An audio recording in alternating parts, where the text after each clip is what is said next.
Assalamualaikum warahmatullahi wabarakatuh. Alhamdulillah, Waalaikumsalam.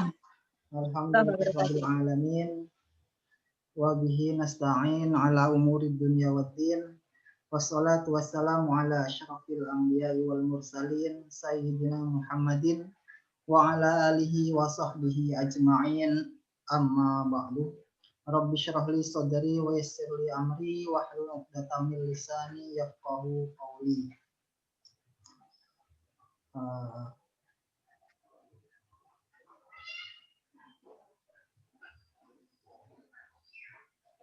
Ya, teman-teman, alhamdulillah, dosen pengampu yang sangat saya hormati, Profesor Dr. Kiai Haji Abdul Halim Subahar MA, sebagai dosen pengampu pada mata kuliah kepemimpinan spiritual ini, dan teman-teman yang sangat saya banggakan. Izinkan saya pada sore hari ini mau menyajikan makalah saya yang berjudul tentang teologi tentang power and authority dalam pendidikan Islam, refleksi terhadap model kepemimpinan Qurani. Oke, di pendahuluan ini ada semacam kayak gambaran bahwa latar belakang dari makalah saya ini berasal dari bahwa kehidupan dengan kepemimpinan itu tidak terpisahkan. Kenapa? Karena tidak terpisahkan karena seseorang tidak bisa hidup sendiri-sendiri. Dia pasti berhubungan antara satu sama dengan yang lainnya. Maka dari itu ada dari hubungan tersebut lahir yang namanya ada seorang individu memimpin individu yang lain atau kelompok satu melakukan pimpinan kepada kelompok yang lain menuju hal-hal yang menjadi keputusan bersama dalam organisasi. Hal itu sama dengan apa yang sudah Allah firmankan dalam Quran surah Al-Hujurat ayat 13 yang berbunyi Bismillahirrahmanirrahim. Ya ayyuhan nas inna khalaqnakum min dzakarin wa unsa wa ja'alna syu'uban wa qabaila lita'arafu.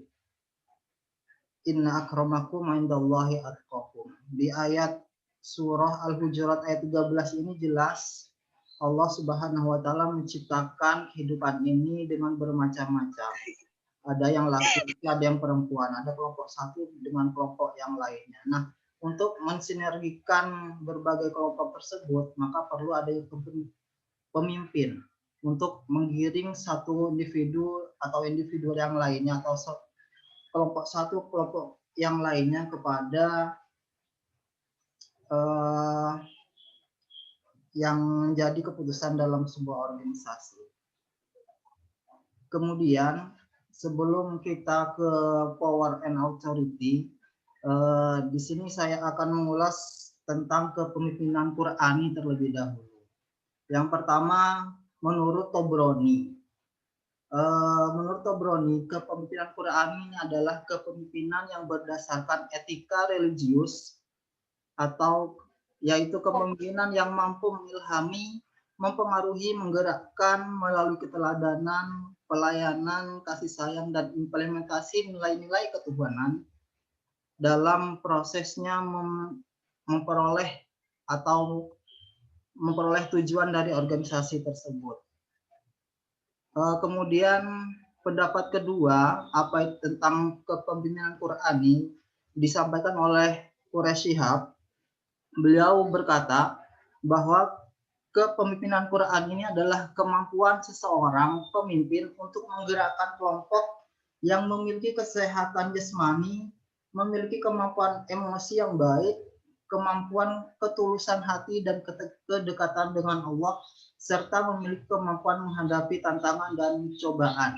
Jadi secara eh, secara definisi Quraisy Shihab berusaha menjelaskan kepada kita bahwa kepemimpinan Qur'ani ini adalah kepemimpinan yang berlandaskan terhadap Al-Quran. Jadi landasan kepemimpinannya itu dilandasi dengan prinsip-prinsip yang terdapat dalam Al-Quran. Kemudian tentang terkait kepemimpinan Qur'ani, kita sudah sepakat bahwa salah satu suri tauladan kita Nabi Muhammad SAW adalah orang yang bisa kita menjadikan percontohan bahwa beliau telah melaksanakan yang namanya kepemimpinan Qur'ani. Segala tindak tanduknya berlandaskan terhadap Al-Quran, berlandaskan Al-Quran gitu. Itu ayatnya dibenahi ya. Okay. Ayatnya dibenahi itu. Oke, Prof. Wal yaumal akhir itu loh. Wal yaumal akhir. Oh, nggih, ada yang salah, Prof. Saya bacakan. Terpisah lawan akhirnya, Pak. Nggih. Gandeng, Pak, itu. Yaumal akhir. Yaumal akhir. Nggih. Laqad kana lakum fi Rasulillahi uswatun hasanah liman kana yarjullaha wal yaumal akhir wa dzakarallaha katsiran. Di ayat ini jelas bahwa suri tauladan yang bisa kita jadikan teladan adalah Nabi Muhammad SAW. Kemudian ada lagi penguat dari yang diriwayatkan oleh dari Sayyidina Aisyah yang diriwayatkan oleh di Muslim yang berbunyi akhlak Nabi Muhammad SAW itu Al-Quran, kan akhlakuhul Quran. Kemudian tipe seperti apa sebenarnya yang melatar atau hal-hal seperti apa yang menjadi dasar kepemimpinan Quran ini. Jadi menurut Quraisy Shihab bahwa ada 4 kategori sebagaimana yang sudah dilaksanakan oleh Rasulullah SAW yang mampu bisa menjadi pemimpin yang berdasarkan Al-Quran. Yang pertama siddiq atau integrity. Jadi kepemimpinan ini yang punya sifat siddiq ini adalah pemimpin yang jujur dalam setiap ucapan dan tindakan. Jadi kalau sudah ada seorang pemimpin yang setiap perkataan dan tindakannya jujur, maka anggota organisasi mana yang tidak akan dengan sukarela melaksanakan apa yang menjadi perintahnya atau apa yang menjadi wewenang dari kepemimpinan seseorang gitu. Kemudian yang kedua amanah atau trust. Trust ini berarti dapat dipercaya apabila diberi tanggung jawab. Jadi seorang pemimpin ketika diberi tanggung jawab, dia diberi kepercayaan, dia melaksanakan apa yang menjadi amanah organisasi dengan penuh tanggung jawab. Itulah yang menjadi yang bisa menjadikan pemimpin tersebut bisa dikatakan punya kepemimpinan Qur'ani. Kemudian fatonah, smart, pemimpin yang mempunyai pengetahuan dan wawasan yang luas. Jadi ketika ada masalah di dalam organisasi, pemimpin tersebut bisa memecahkan dengan kepekaan dia dalam berpikir, kepekaan dia dalam mempunyai kekuatan spiritual seperti itu. Tidak hanya sekedar pintar dalam hal EQ, tapi juga pintar dalam hal mengatasi atau menyelesaikan sebuah problem. Kemudian yang keempat, tabligh atau overly. Seorang pemimpin dianggap punya kepemimpinan Qur'ani di sini bisa menyampaikan risalah atau amanah dari suatu organisasi dengan cekatan lugas sehingga integritas dari sebuah organisasi tersebut bisa muncul begitu. Kemudian berikutnya apa itu teologi? Jadi judul saya di sini adalah teologi tentang authority dan power. Jadi apa itu teologi? Teologi itu berasal dari bahasa Yunani, theos yang memiliki arti Tuhan. Sedang logos berarti kata atau ajaran dan memiliki definisi yang paling utama tentang teologi, yakni ajaran atau wacana yang mendasarkan nalar pikirannya berdasarkan tuntunan agama atau Tuhan. Jadi secara gamblang teologi di sini adalah wacana yang nalarnya berdasarkan ajaran-ajaran Tuhan seperti itu. Kemudian kita ke hakikat power dan authority. Yang pertama power. Di sini Max Weber menyatakan bahwa power itu atau kekuasaan itu adalah the probability that one actor within social will be in position to carry out his own will despite resistance. Jadi Max Weber di sini berusaha menjelaskan bahwa power itu adalah berusaha untuk adalah kekuasaan yang mana seorang aktor berada dalam sebuah jabatan tertentu, dalam sebuah hubungan sosial bisa memenangkan kehendaknya sendiri walaupun dengan cara memaksa. Jadi menurut Weber ini kekuasaan itu sifatnya masih memaksa. Tapi kalau ini pendapat Weber ini mendapat berbagai kritikan dari banyak orang ketika dikaitkan dalam hal pendidikan, karena di sini bersifat memaksa. Jadi banyak yang kritik begitu. Kemudian dalam Islam, power atau kekuasaan itu adalah milik Allah Subhanahu wa Ta'ala. Dia jelas ada di beberapa ayat. Yang pertama ada dalam Quran surah Al-Baqarah ayat 30. Bismillahirrahmanirrahim. Wa idh qala rabbuka lil malaikati inni ja'ilun fil ardi khalifah. Qalu ataj'alu fiha may yufsidu fiha wa yasfiku dima wa nahnu nusabbihu bihamdika wa nuqaddisu lak. Di sini ada kata-kata khalifah. Jadi Allah itu menciptakan khalifah ini dengan kekuatannya, dengan power yang dia miliki. Kemudian ada dalam surah Al-Maidah, walillahi mulkus samawati wal ardi wa ma bainahuma. Ini mensyaratkan bahwa kekuatan itu semata-mata hanya milik Allah. Sedang kekuatan yang dimiliki oleh manusia itu adalah anugerah atau titipan Allah kepada manusia itu sendiri. Kemudian dalam Quran surah An-Nisa ayat 58 sampai 59 berbunyi, innallaha ya'murukum an tu'addul amanati ila ahliha wa idza hakamtum bainan nasi an tahkumu bil 'adl innallaha ni'ma ya'idzukum bih innallaha kana sami'an basira. Di sini jelas bahwa kekuasaan yang Allah titipkan ke manusia itu adalah amanah. Amanah yang harus diemban. Nah, nanti di akhir cerita seorang pemimpin itu, amanah itu akan dimintai tanggung jawabannya seperti itu. Kemudian berikutnya authority. Authority menurut Crowther ini adalah the power to influence people because of inspiring respect, having special knowledge, and etc. Kemudian menurut Max Weber, authority adalah the probability that certain specific command. Jadi dia lebih kepada komando.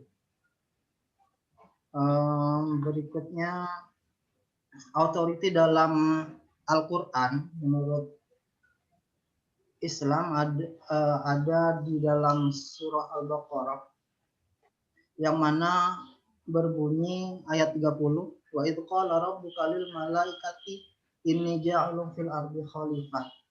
Kata-kata khalifah di sini mengandung unsur wewenang yang diberikan oleh Allah Subhanahu wa Ta'ala kepada yang diberikan oleh Allah Subhanahu wa taala kepada manusia untuk bagaimana nanti manusia ini bisa menjalankan kepemimpinan ketika dia menjadi pemimpin di dunia.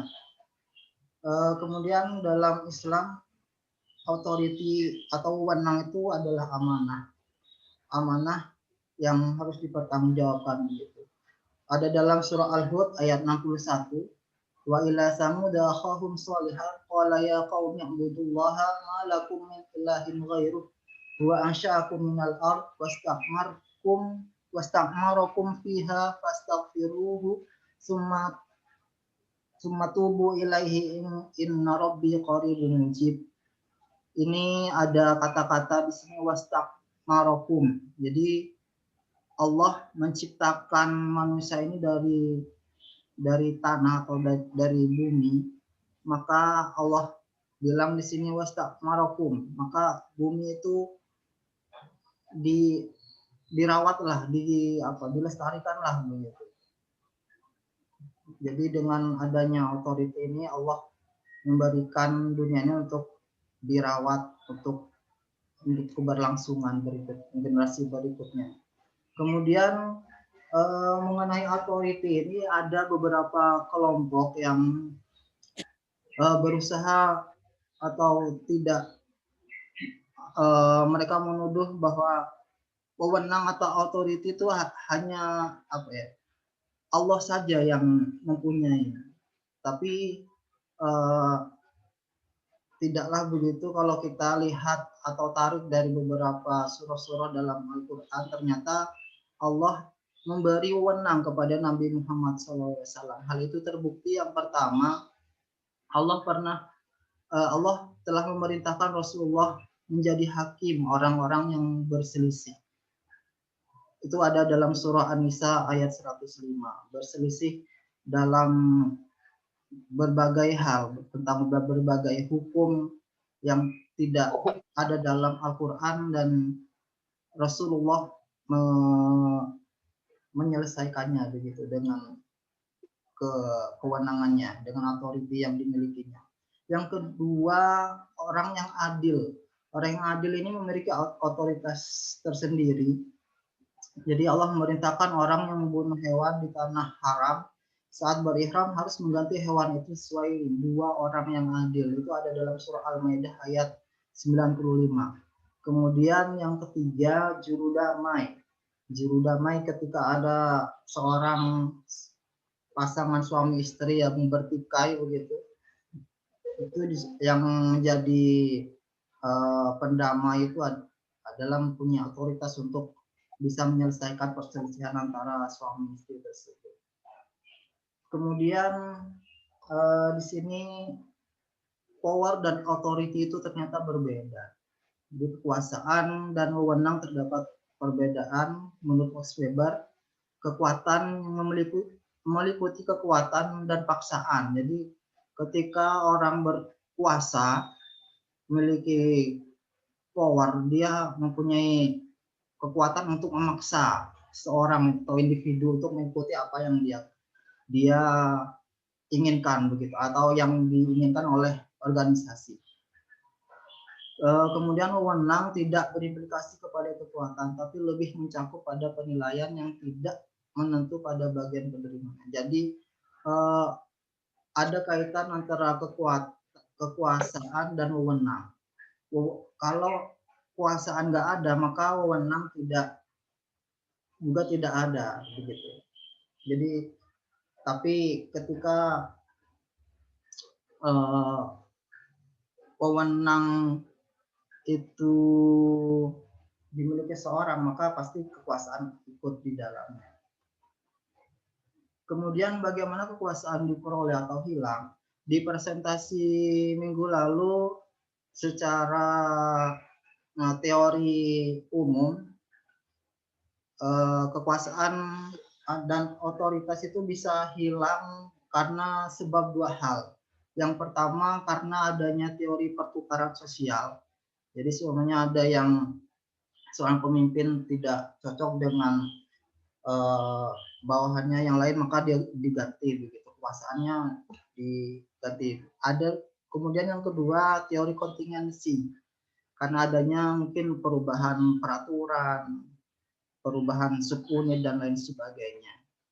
Tapi yang jelas di sini bagaimana kekuasaan itu hilang adalah semata-mata karena Allah Subhanahu wa taala. Kalau dalam Islam itu ada dalam surah Al-Imran ayat 26 yang berbunyi qulillahumma malikal mulki tu'til mulka man tasya wa tanzi'ul mulka mimman tasya wa tu'izzu man tasya wa tudhillu man tasya biyadikal khair innaka 'ala kulli syai'in qadir. Maka ketahuilah bahwa yang Maha Raja itu adalah Allah Subhanahu wa taala. Allah yang memberikan kekuasaan dan Allah juga yang mengambil kekuasaan itu. Jadi dalam surah ini jelas bahwa Allah Subhanahu wa taala menganugerahkan kepada manusia sebagian kekuasaan dan wewenangnya.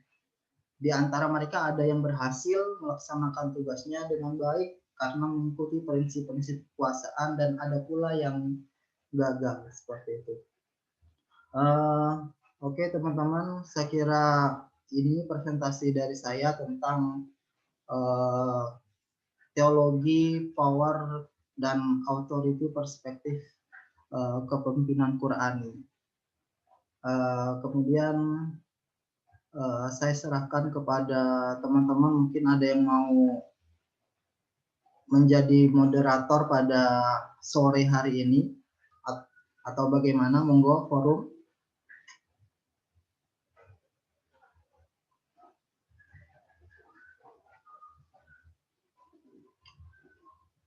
Halo.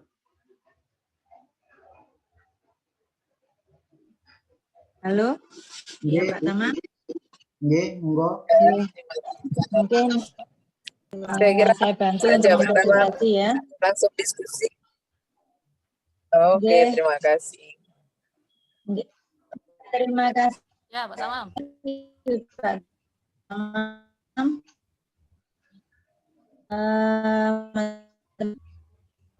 Atas presentasinya Pak Tamam. Untuk selanjutnya kita lanjutkan dengan diskusi. Kita buka termin pertanyaan mungkin dari teman-teman yang menyanggah atau yang mau bertanya, monggo. Dari siapa yang dulu yang mau bertanya atau menyanggah? Tadi saya mendengar ini.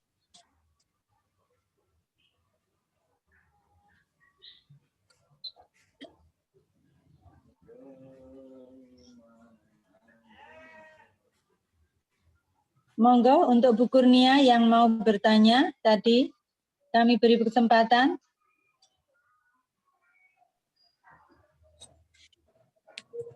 Ya, terima kasih Ibu Moderator. Terkait dengan kekuasaan dan wewenang, tadi ini ada satu yang saya kira perlu ada batasan yang jelas. Misal dalam satu lembaga itu seorang kepala sekolah, ya tentunya seorang kepala memiliki otoritas, kekuasaan, dan otomatis juga memiliki wewenang. Nah, kan tetapi di sini juga tidak mengindahkan dari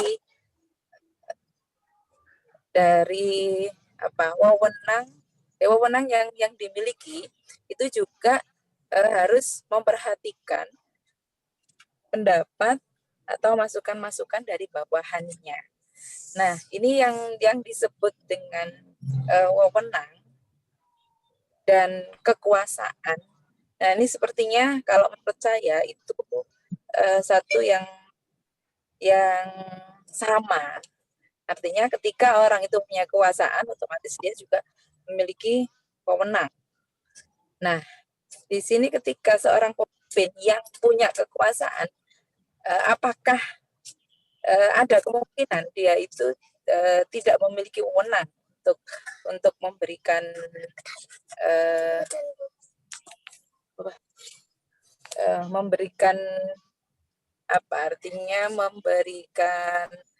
ultimatum kepada sesuatu yang mestinya harus diputuskan memutuskan secara sendiri tanpa ada campur tangan dari para bawahannya. Terima kasih Pak Tam. Maaf Bu Gur, karena ini sinyal terputus-putus. Untuk kalimat terakhir Bu Gur, tolong diulang deh pertanyaannya. Oke, iya. Seorang kepala madrasah atau kepala sekolah itu memiliki memiliki kekuasaan dan wewenang. Apakah ada satu contoh ada seorang pemimpin yang memiliki kewenangan, nah itu tidak memiliki seorang pemimpin yang memiliki kekuasaan itu tidak memiliki kewenangan secara penuh karena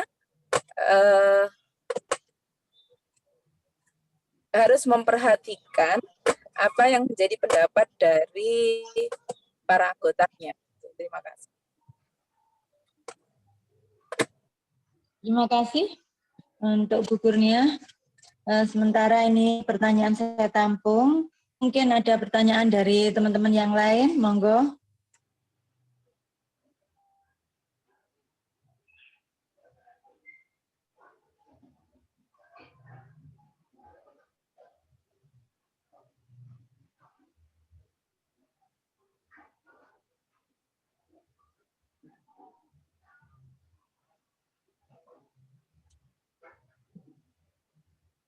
Pak Sori, monggo, atau Pak Gofar.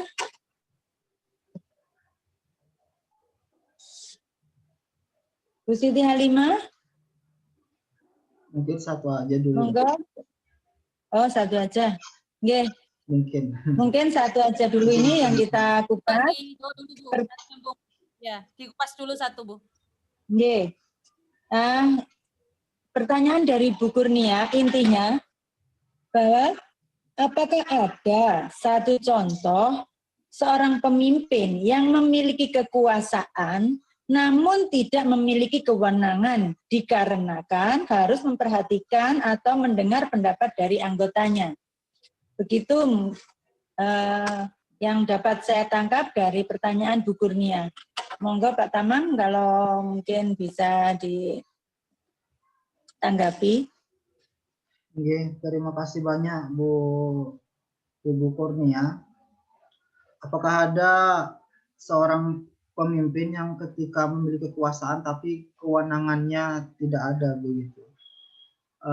Saya kira semua pemimpin yang memiliki power atau kekuasaan itu memiliki kewenangan yang full tapi berbatas begitu. Berbatas di sini dalam artian ada ADART, mungkin ada semacam peraturan lokal, hukum lokal yang membatasi sejauh mana dia melakukan atau bisa menerapkan wewenangnya.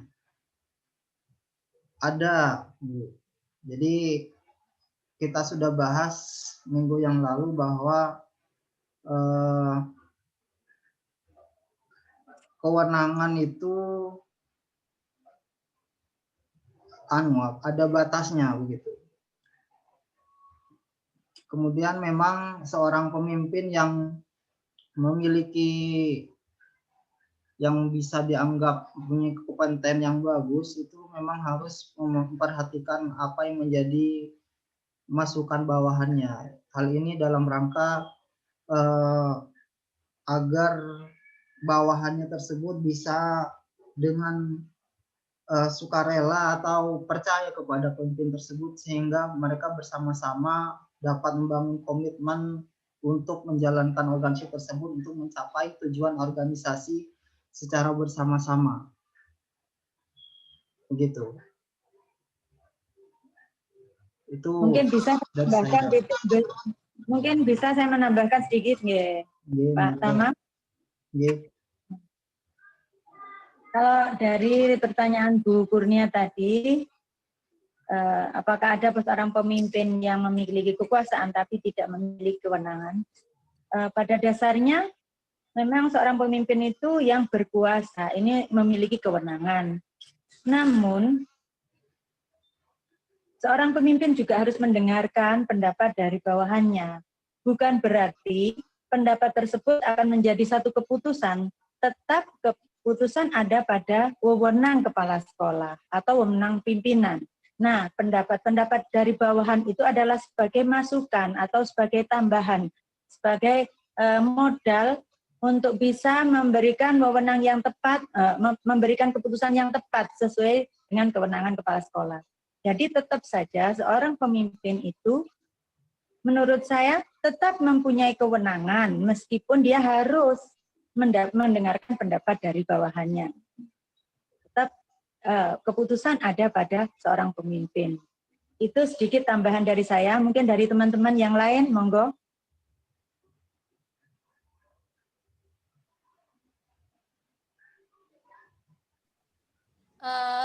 Coba saya Bu Is. Oke, monggo Bu Halimah. Sebenarnya pertanyaan Bu Kurnia ini hampir sama dengan pertanyaan saya di minggu lalu, di Kamis lalu ke Pak Haryanto, di presentator sebelumnya ya. Presiden. Iya, Pak Tamam ya. Saya masih ingat di Kamis lalu itu saya menanyakan, bahkan kan sering terjadi di sekitar kita lah intinya ya. Seorang pemimpin biasanya yang dibentuk berdasarkan latar belakang embel-embel, contoh misal ya seperti dibawa oleh partai, kemudian dibawa oleh orang yang lebih pengaruh misal gitu ya kira-kira, atau apa namanya ya, dikatrol lah gitu ya bahasanya untuk menjadi seorang pemimpin. Kemudian ketika mengambil kebijakan, dia itu seolah dihantui atau apa ya, nah bukan dihantui apa namanya, ditunggangi bahasanya mungkin ya, oleh kepentingan-kepentingan orang yang menjadikan dia sebagai leader gitu, sebagai pemimpin. Kalau kemarin mencontohkannya ya, contoh misal rektor gitu ya. Kalau di atasnya rektor kan masih ada kementerian begitu ya. Beda lagi. Yang saya sebutkan di sini mungkin lebih ke kepemimpinan yang sifatnya lebih general atau lebih umum gitu mungkin ya. Kalau spesifik ke lembaga pendidikan, dalam menentukan kebijakan pastinya kan ada standar dari atas gitu kan.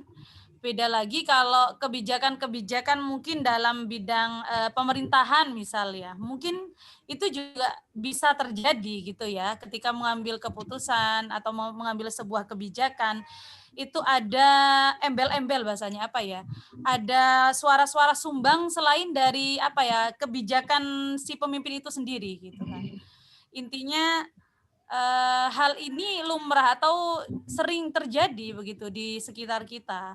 Ada seorang pemimpin yang mana dalam memimpin itu dipengaruhi oleh pihak lain yang terkadang bahkan pihak lain itu kepentingannya bukanlah untuk kepentingan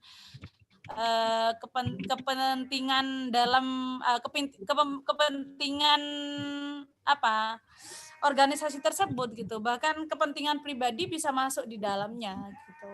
Sebenarnya ada hubungannya dengan pertanyaan saya itu Pak Tamam. Mungkin Pak Cori ini, karena kemarin saya bertanyanya ke Pak Haryanto ini, ke Pak Cori ini, terkait pertanyaan ini di Kamis lalu. Videonya ada, mau diputarkan ulang.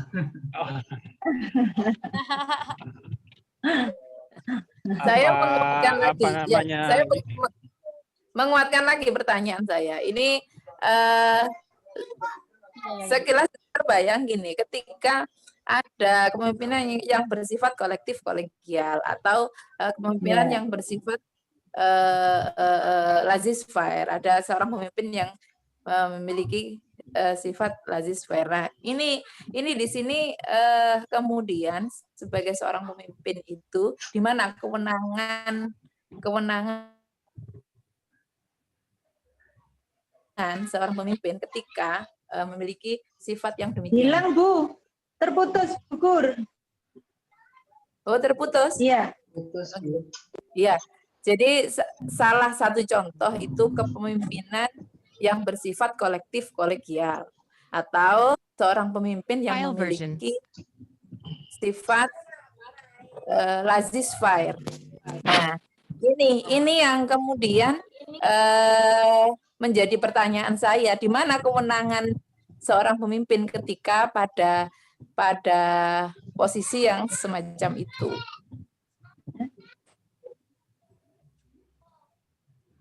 Silakan ditanggapi dulu Pak Tamam. Bu Is mana suaranya ini? Jelas, Monggo, Pak Tamam. Kalau kolektif masuk ya, Bu. Kalau kolektif Ya, masuk. kolegial itu kan setara. Kolegial. Ya, kalau kolektif kolegial itu setara, artinya keputusan yang diambil itu kan secara bersama-sama. Itu. Jadi berbeda dengan kan apa namanya? Iya, yang memiliki otoritas, katakanlah satu pemimpin yang ditunjuk dalam satu organisasi yang kemudian memiliki otoritas dan kewenangan tadi itu kan yang disampaikan oleh Pak Tamam itu. Ya, itu berbeda. Terus yang kasus yang disampaikan dengan Bu Kurnia yang berkaitan apa itu mendengarkan, kan berbeda juga menurut saya antara otoritas dan apa namanya kewenangan itu kan sifat kepemimpinan kan mendengarkan apa manajemennya apa open manajemen atau close itu kan berkaitan dengan hal yang lain juga. Apakah mendengarkan atau tidak mendengarkan terhadap apa namanya gagasan-gagasan dari bawahan bukan berarti kemudian berhubungan terhadap bukan berarti mempengaruhi terhadap apa namanya otoritas atau wewenang kepemimpinan itu. Jadi menurut saya kalau kemudian pemimpin ada audiensi rapat berarti dia kepemimpinannya kan terbuka mendengarkan gagasan-gagasan. Tapi tidak berarti kemudian gagasan-gagasan yang disampaikan oleh pihak-pihak terkait itu kemudian mengganggu terhadap kepemimpinan dia yang sekali lagi memiliki otoritas itu. Kan? Tidak berarti kan mempengaruhi bahwa dari sebuah jabatan memiliki otoritas mau dilaksanakan atau tidak sebagai apa namanya gagasan-gagasan dari bawahan itu terserah, tapi tentu berkonsekuensi. Kepemimpinan yang open itu menerima gagasan, maka dia akan lebih diterima.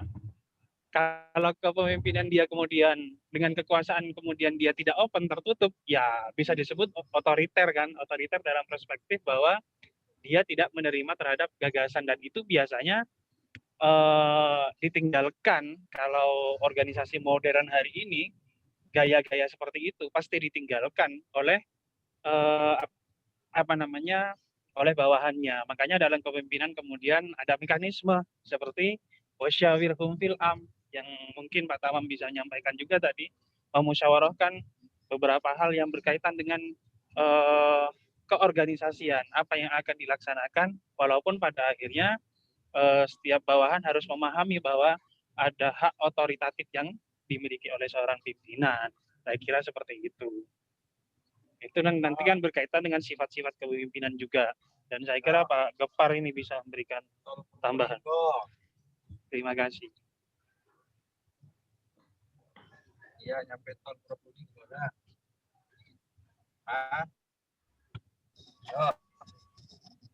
Terima kasih Bu Is. Terima kasih Pak Dori atas tanggapannya.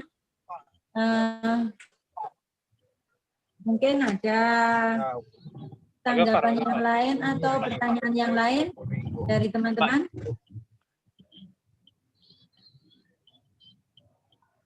Saya sedikit menambahkan Bu Is terkait dengan kekuasaan dan kewenangan. Kalau dalam pandangan saya berpendapat bahwa pada dasarnya kekuasaan itu yang dimiliki oleh seorang pemimpin dengan sendirinya pasti di situ ada kewenangan. Mengapa demikian? Karena pada kekuasaan itu ada amanah. Amanah.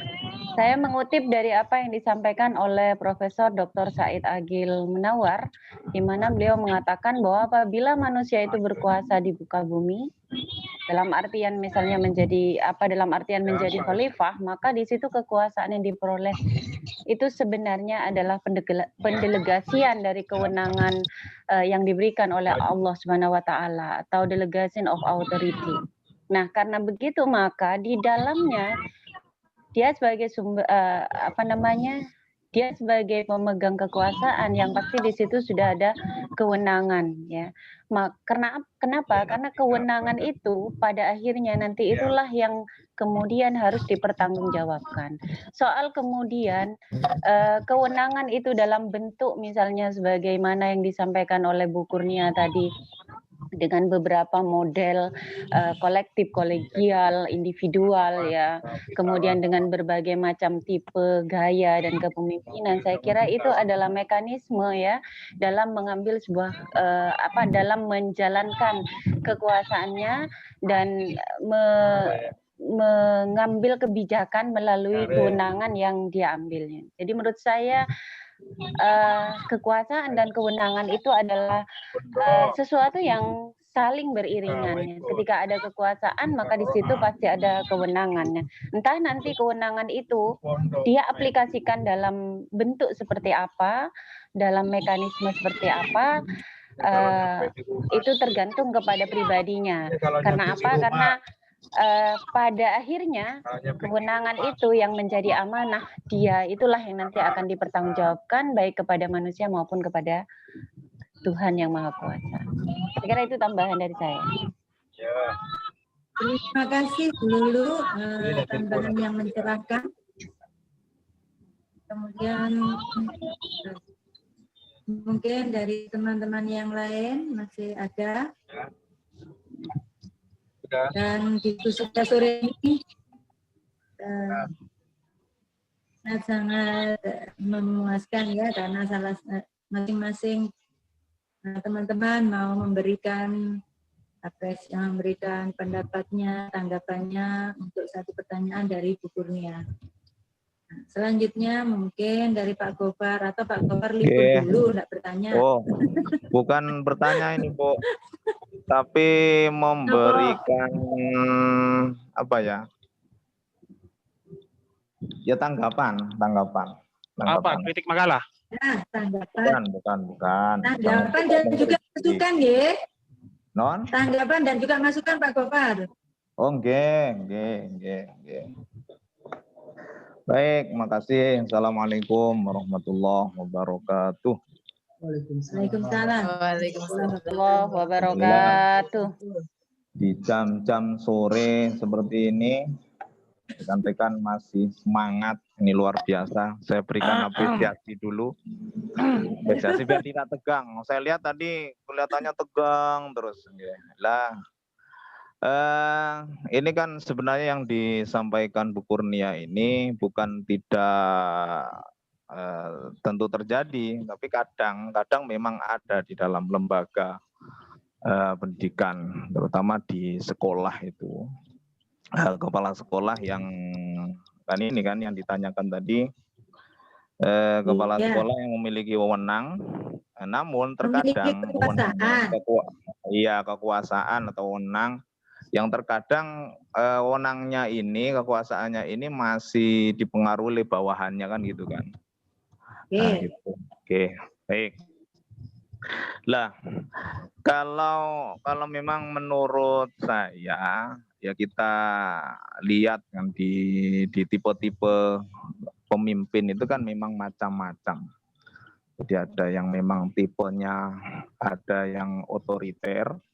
Kalau dia memang otoriter kan biasanya memutuskannya berani secara sepihak. Tanpa melibatkan bawahan pun dia berani untuk memutuskannya. Lah, kalau dikaitkan dengan kasus seperti ini, ya ini memang repot. Ya seharusnya bagi seorang pemimpin itu, kalau kita lihat itu kan fal imamu ra'in wa mas'ulun ar-ra'iyati. Jadi seorang pemimpin itu ya bertanggung jawab terhadap yang dipimpinnya. Jadi apapun yang dia putuskan ya harus inisiatif dari dia. Lah kan gitu.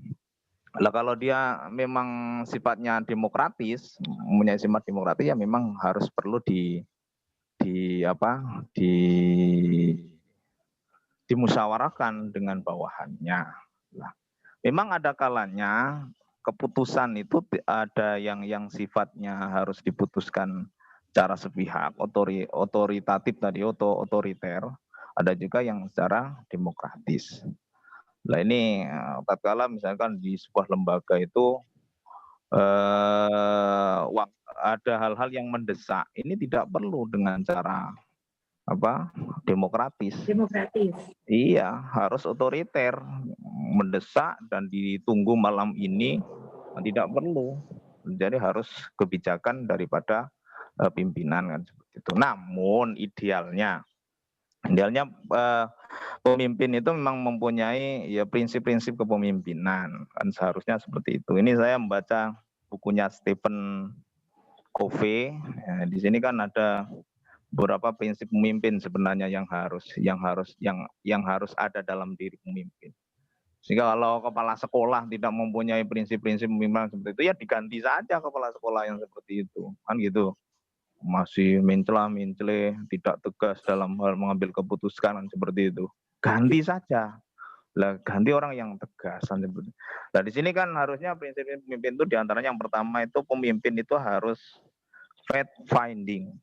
Fact finding itu artinya sebagai perintis, artinya dia mempunyai visi yang jelas. Jadi kalau dia itu di lembaga pendidikan itu mau dibawa kemana kan?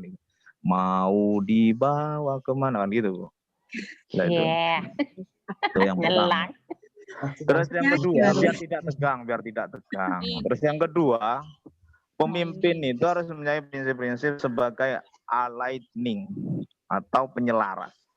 Jadi kalau di antara anggota organisasi atau di dalam lembaga pendidikan itu antara guru, staf itu ada hal-hal yang berbeda tadi, dia harus mampu menyelaraskan aligning. Jadi dalam satu tujuan. Ibarat sopir itu mau berangkat ke Jember, dari Jember mau ke Surabaya, harus Surabaya semuanya. Rekreasi misalkan, tidak boleh turun Probolinggo kan gitu. Nah itu. Nah ini sebagai penyelaras, sehingga tidak ada berselisih itu tadi yang disampaikan oleh Bu Kurnia itu kan awalnya itu kan ketidaktegasan dari seorang pemimpin, sehingga bawahan itu berani apapun keputusan yang diputuskan oleh pemimpin di situ berani ditentang. Di antaranya kan seperti itu. Yang ketiga, pemimpin itu harus punya empowering, artinya pemberdaya. Ini kalau bukunya Stephen Covey itu kan seperti itu. Sehingga mampu mengembangkan potensi-potensi yang ada di seluruh jajaran itu, baik dari tukang kebunnya, guru-guru dan sebagainya, mampu empowering. Yang terakhir ini yang paling penting, pemimpin itu sebagai modeling, artinya sebagai teladan, ditiru. Laqad kana lakum fi Rasulillahi uswatun hasanah. Jadi kalau pemimpin ini sudah memberikan contoh yang baik, mulai dari perkataan dan perbuatannya, ini secara sendirinya pasti bawahan itu sungkanisasi. Ini biasanya kiai-kiai itu kan tidak perlu. Artinya, ya ngapunten, kadang kan persepsi kita itu, wah ini punya karisma yang berarti ini pasti ada amalan yang direndah. Sebenarnya beliau-beliau itu adalah uswatun hasanah. Bukan mau idhotul hasanah saja. Karena kan kita sebagai pemimpin kan mau idhoh saja. Nyuruh, woi ini. Tapi nyatanya dia melanggar. Membuat aturan untuk dilanggar. Nah, tidak uswatun hasanah. Saya rasa yang disampaikan Pak Tamam tadi sudah komplit, itu sudah ada seperti itu. Nah, sehingga jika prinsip-prinsip kepemimpinan ini betul-betul diterapkan, insya Allah bawahan itu tidak ada yang sampai mengatur pimpinan seperti itu. Saya rasa demikian yang dapat saya sampaikan. Assalamualaikum warahmatullahi wabarakatuh.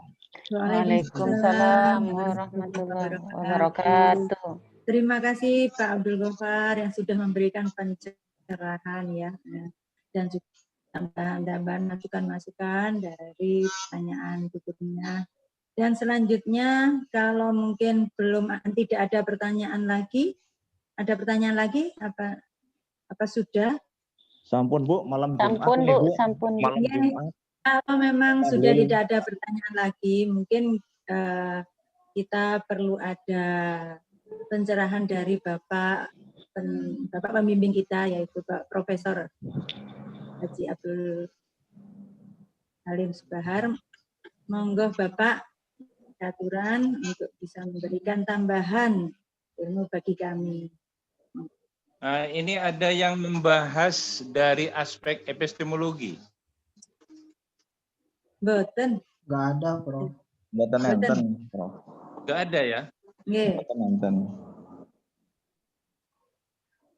Ya perlu dari perspektif itu biar nanti connect antara wawasan keilmuan, antara apakah ilmu itu bebas nilai atau tidak. Karena ketika membahas tentang kepemimpinan spiritual itu, kalau dari perspektif ilmu yang bebas nilai, itu tidak ketemu. Nah, oleh karena itu, pandangan tentang ilmu, tentang hakikat ilmu, itu nanti bisa dikaji dari beberapa perspektif. Misalkan dari paradigma positivistik, paradigma rasionalistik, paradigma fenomenologik, dan paradigma naturalistik ya.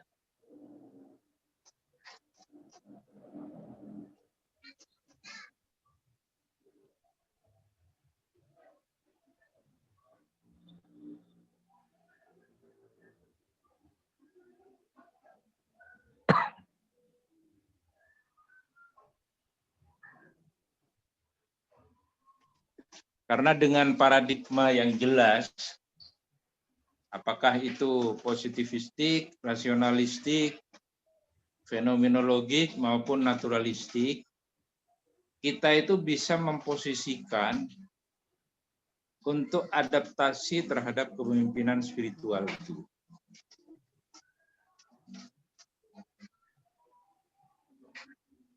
Secara metodologi, paradigma positivistik itu banyak dianut oleh para pengkaji kuantitatif. Karena Anda sebentar lagi sudah akan mengajukan judul untuk disertasi itu ya. Pandangan positivistik, ketika kita sekarang mengajukan judul, kita belum bekerja sebagai seorang peneliti, hasilnya itu sudah bisa diprediksi. Tetapi kalau pandangan kita dalam persoalan hakikat ilmu itu menggunakan rasionalistik, akan banyak ada diskusi-diskusi, narasi-narasi ya, untuk menjelaskan data yang kita dapatkan. Tetapi ketika paradigma yang kita gunakan adalah fenomenologi, maka kita harus memberikan pemaknaan terhadap data yang kita miliki. Sehingga sebelum kita melakukan penelitian, kita tidak akan bisa menafsirkan data yang akan kita temukan gitu. Sama dengan kepemimpinan spiritual. Kepemimpinan spiritual itu tidak bisa ditangkap dari perspektif keilmuan yang positivistik. Keilmuan yang bebas nilai. Karena di situ bercampur antara ranah ta'abudi dan ranah ijtihadi ya. Campur itu. Sehingga tadi ada dalil itu, laqad kana lakum fi Rasulillahi uswatun hasanah. Secara rasional itu bisa difahami. Tetapi banyak hal yang itu tidak bisa difahami. Kalau pandangan kita, paradigma keilmuan kita itu positivistik, kita itu tidak akan bisa memahami karena konteksnya itu beda. Loh, masa kita harus mencontoh Rasulullah? Rasulullah kan hidupnya 14 abad yang silam. Sehingga tidak update untuk kondisi sekarang. itu kalau pandangan kita ilmu yang bebas nilai atau ilmu yang paradigmanya positifistik. Tapi kalau kita berparadigma fenomenologik atau naturalistik, nanti connect itu. Karena ternyata di balik data itu ada makna-makna khusus ya. Di balik apa yang kita lihat, itu ada perspektif yang kita itu harus menelusuri lebih lanjut.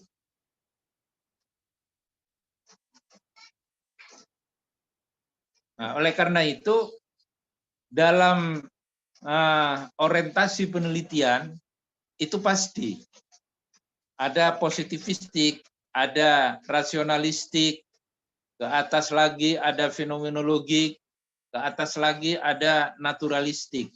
Semakin ke atas, maka terjadi pergeseran pandangan orang ke arah yang kualitatif. Semakin ke bawah, akan terjadi pergeseran dari kualitatif ke kuantitatif ya. Kalau S1 itu kan banyak kuantitatif ya. Sehingga judulnya pengaruh keaktifan belajar terhadap prestasi belajar. Kita belum meneliti sudah bisa diprediksi itu hasilnya. Ya jelas sih. Kalau yang bersangkutan itu aktif belajar, ya pasti punya prestasi belajar yang lebih tinggi gitu. Nah, itu pandangan-pandangan yang positivistik. Kalau meningkat lagi pola pikir kita bukan sekedar kuantitatif, tapi bisa mixing ya antara kuantitatif dan kualitatif. Kita bisa kan menggunakan paradigma rasionalistik, maka akan banyak narasi-narasi. Yang narasi itu kita desain, kita kemas bahasanya, bahwa apa yang kita temukan itu harus kita gambarkan secara holistik. Ya. Lebih tinggi lagi pemikiran kita adalah ketika kita menggunakan paradigma fenomenologi yang menyatakan bahwa ada makna di balik fakta yang kita miliki. Seorang pemimpin misalkan, itu dianggap punya kekuasaan. Sebenarnya kekuasaan yang dimiliki seorang hanya tampak pada profil dia, kekuatan ilmunya, kekuatan kepribadiannya, atau kekuatan-kekuatan lain yang selama ini belum kita berikan maknanya. Kekuatan apa itu? Ada orang yang penampilannya sebagai pemimpin, dia sangat sederhana. Tetapi dia memiliki kepribadian yang sangat kuat. Ternyata kepribadian itu dia latih secara istiqomah dengan hal-hal tertentu. Ya. Oleh karena itu seorang pemimpin kadang punya amalan-amalan khusus untuk memperkuat kepribadiannya itu. Dan itu pemimpin manapun. Nah, yang hal-hal seperti itu belum kita berikan makna terhadap profil seperti itu. Karena apa? Yang memberikan makna itu haruslah orang yang perspektif keilmuannya itu bukan ilmu yang bebas nilai. Tetapi ilmu yang berpihak. Berpihak pada nilai-nilai keislaman, berpihak pada nilai-nilai leluhur, atau nilai-nilai yang lainnya. Dan itu sebagai seorang pemimpin itu sangat penting. Belum lagi bagaimana seorang yang punya kuasa itu memberikan kewenangan kepada yang lain-lain itu. Meskipun kewenangan itu ada yang tertulis dengan job description yang cukup bagus, ada kewenangan yang tentunya tidak tertulis ya. Tetapi gesah atau kewenangan itu didistribusi sedemikian rupa oleh seorang yang sedang berkuasa. Tetapi membangun kuasa itu perlu proses. Nah, proses itu yang kadang-kadang tidak kita narasikan secara baik. Kenapa? Karena ketika kita menilai sesuatu, hanya kita nilai dari segi produknya. prosesnya itu tidak kita nilai. Suatu contoh misalkan ya. Badrut Tamam ini ternyata sekarang sudah S3 semester 3. Hebat itu. Itu menurut tetangganya. Jadi tetangganya itu ngertinya Badrut Tamam ini S3 semester 3. Ukuran mereka itu ndak sudah.